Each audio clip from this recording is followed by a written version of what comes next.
La communauté de communes a un peu catalysé un peu les choses, je pense, et surtout est un peu un pilier de référence, une structure porteuse pour ce projet.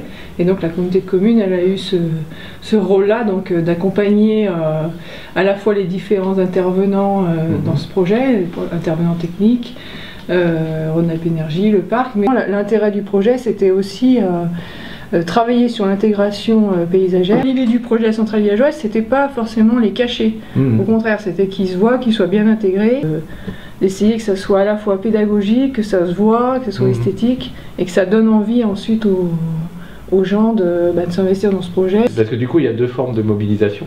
Il y a la mobilisation pour sa toiture, puis il y a la mobilisation pour simplement être actionnaire de la société. Voilà, c'est pour ça que je pense qu'au départ, on avait fait un peu de façon globale pour expliquer qu'il y avait des gens qui pouvaient intervenir dans ce projet soit en tant que propriétaire de toit, ou soit en tant qu'actionnaire de la société. Donc l'idée peut-être c'était aussi d'essayer de rassurer que voilà, on essaye de mettre des personnes derrière compétentes, techniques, juridiques, pour trouver la bonne solution, les bons panneaux, enfin que voilà, qu'après il y a un suivi au niveau du fonctionnement des panneaux, de la gestion.